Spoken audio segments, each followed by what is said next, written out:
Here we go. So the former presentation actually segues perfectly into ours because some of you had questions about eating caterpillars. Well, our topic is edible insects.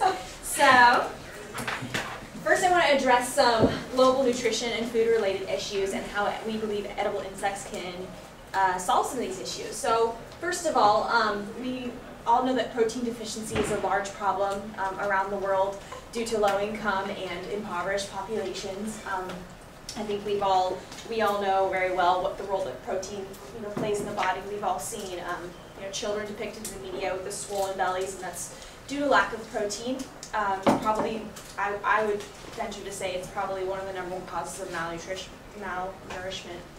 And there's also lack of vitamins and minerals in these low-income families who are just maybe not getting enough food and protein in general, but also in affluent populations. I mean, you can probably do the math and you see how people in America with our diets and high in processed foods, energy dense, low nutrients, how we might have a problem getting vitamins and minerals as well.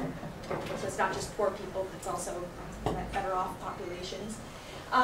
Also, high animal protein consumption is correlated with high saturated fat and trans fat consumption because these compounds are just present naturally in animal proteins.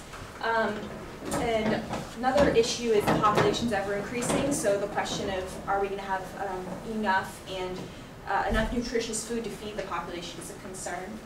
And then also, lastly, animal agriculture has many severe consequences to the environment, a few of which are production of greenhouse gases, contamination of water sources due to runoff, high water usage, and just energy consumption in general, fossil fuels and things like that. So could edible insects be the answer? Turns out yes, they can. So just a few things about them. They're the largest class in the animal kingdom. They're 5 times larger than all the other classes combined, and there's about 88 classes in the animal kingdom. So it means they're highly abundant, and they're also very conspicuous, so they're easy to collect and eat. They're also rich in protein, unsaturated fats, vitamins, and minerals. And they have long been significant outside of the diet. They've been used in rituals, medicine, and art and mythology throughout human history. We can think of like the scarab beetle in Egyptian culture, ancient Egyptian culture. Honey. We've been eating that for many years. And there's lots of insects in mythology, like the grasshoppers and the ants. And so they've been very significant in human history, aside from our diet. And they're also really tasty because they're high in fats. So here's just a quick glance at the insects class. So if you just extrapolated this tree diagram a little bit up there, you'd see the animal kingdom. And then arthropods is the next order, or the next category down is the phylum. So after, on the next to arthropods, you have mammals, reptiles, stuff like that. And then the arthropods break down into these classes, insects being one of them. And then these are all the orders like that. And then they go to the families, genus, species. Okay, so this is information I obtained from a study done in Mexico, and it was done about primarily on the Lepidoptera order of insects.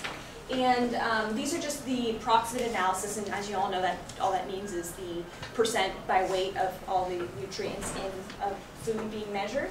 So the ranges are as follows. The protein was 18 to 57%, fat 7 to 77, minerals 0.7 to 8, and so on.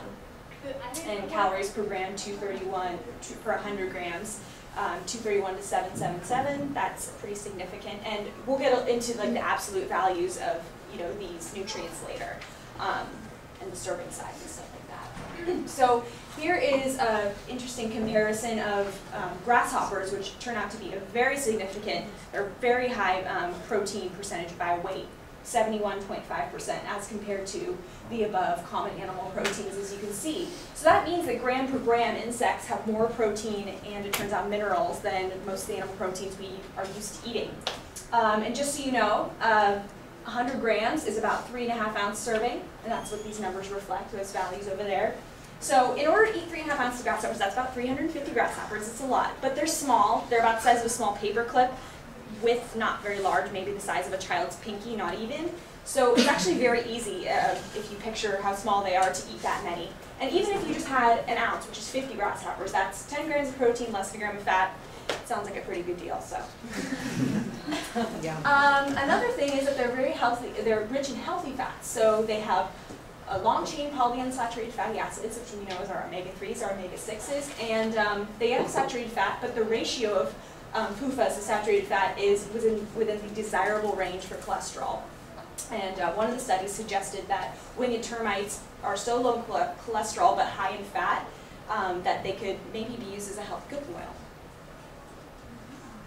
And then this is a really wonderful food science study I came across. So someone actually took hamburger buns and enriched them with termite flour. And these were the percent increases they found from the 100% wheat flour buns to the enriched buns with termite flour. And it's just incredible. These are the most significant increases. Protein jumped by almost 50%, vitamin A, 100%, you know, and so on and so forth. And you see these are really significant increases, and it just, you know, comes to mind like functional foods, designer foods, all of these things that we could really harness to improve our nutrition and also use as medicine.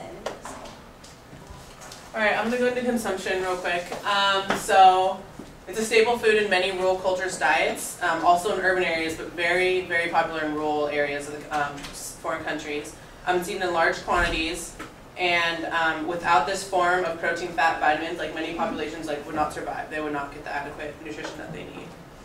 Zimbabwe, for an example, we talked about winged termites. Literally, they're so popular during the rainy season, the termites come out of the ground, and they literally sit there and pick them out of the ground, pick their wings off and eat them. And they're so abundant that they're even collected, packaged, dried, and in urban areas they're used as bar food. They're salted and roasted. They're a very cheap source of protein, so they're very popular. In Mexico, they have, I can't ever say this right, escamoles, which is immature ant larvae, and those are the very popular item. They're harvested, they're even put in cans. They're sent out, restaurants use them, and they can go for up to $200. It's very, very popular. And they're eaten by all classes, which is interesting too. So even if the rich people eat them a certain way, the lower classes eat them another way, and they're very, very popular. Thailand, between 20 and 60 grams of insects are consumed per day. They're a very important energy source for rural farmers who go out all day. Meat can spoil, and dried insects will not.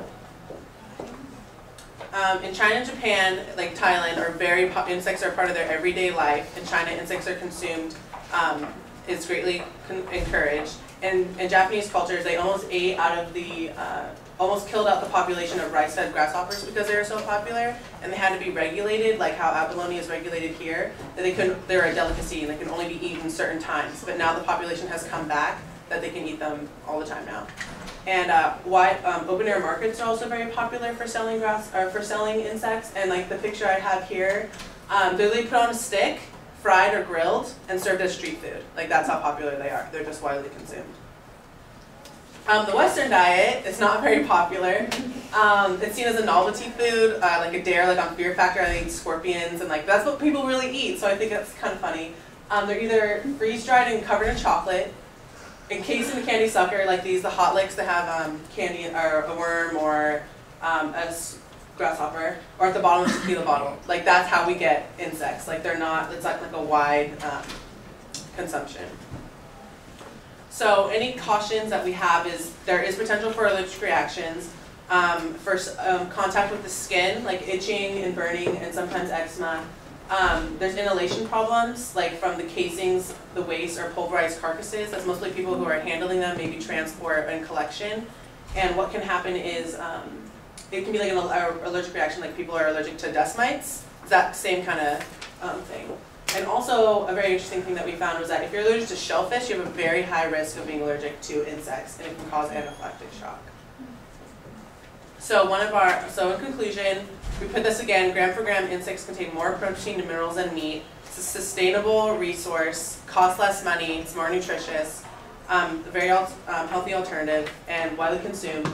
And many Westerners are hesitant, if not resistant, to the shift to insect consumption over animals. So it's all about awareness, education, availability, introducing it to the population, because I think if it was introduced, people would actually think it was fun, but now like people make it a game, and then so people think it's a game, like, oh, that's gross, like I'm not going to do that. Or like, oh, a mealworm burger, like no thank you, but like people didn't want to eat buffalo before either, and then it got introduced and it got really popular, so it's like, it needs to be introduced, and I think once it is introduced, it'll catch on. So that's it. Great. So any questions? There we go. So I just wonder where you would buy, like in this country, where, like if we wanted to make, say, meatloaf with insects, where would we buy enough to make it? That's a great question.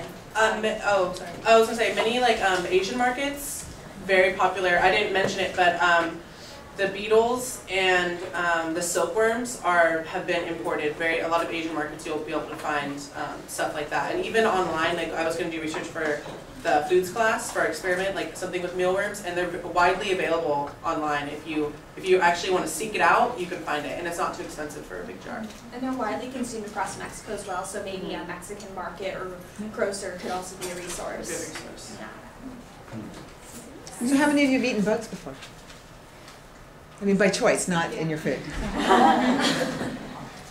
They're crunchy, the ones I've had. Yeah. I don't think I could go. I mean, I'd go for the wet. Like shell. I don't know. They don't really have a nasty flavor or anything. I think a big, puffy, juicy worm would be. Yeah, the grubs might be a little bit more Grubs would be hard. challenging, Did you read anything about increased risk for bugs that We're not done, guys. You know, like if grasshoppers can jump around from field to field, they might get all pesticide. They're not necessarily, I think when they're talking about consumption, it's not necessarily the ones that are free range, I guess you could say. It's more like, you're not going to go out to like a cornfield and pick up grasshoppers and start eating them. It's more like you're going to go out into the forest and forage for those type of things. But I understand what you're saying, like cross-contamination. But it's mostly, when they're talking about foraging, it's like actually like going out to like the places of their environment and taking them, not just like in their own fields. Yeah, I don't think it's yet a concern about pesticides and insects because, yeah, most of the ones that are foraged are from the wild, not really in these Or contained agricultural environments, yeah. So are they cultured? Yes, some are cultured. Mass production, one of the things I read about mass production, they are cultured. They have farms where they grow them. I know like sometimes they have like things on like Discovery Channel. I watch this guy who makes crickets and he grows them, you know, in a warehouse. And every part is used. Some are sent out for food to be dried. Some are ground up and put in meals for birds. You know, everything's used from it, so they are very culturable. Yeah, a lot more humane and marketable. too. A lot more humane than raising cattle in a large, concentrated animal feeding lot. Bugs are, you know, you can put lots of them in a small area. It's okay. I mean, locusts used to be a huge scourge of mankind. You know, they would come in and just cover everything and eat everything, and so. And then the carcasses were left, and people would eat them. Like then, like the locust infestations, like they would all die, and then people would just come and pick them up and take them home. So what's the most common eaten one? Is it a grasshopper? Yeah. In the world? In the world. Well, the larvae is actually the most popular. Well, larvae is a stage of the insect's life. Right. But as far as the like the species, I'm not sure. But I would say grasshoppers. I I would venture to say grasshoppers grasshoppers are so popular because they're the highest by weight in protein. And there's so many. Yeah. So grasshopper tacos. That was cool. Yeah. Very good. Interesting. Well, thank you very much.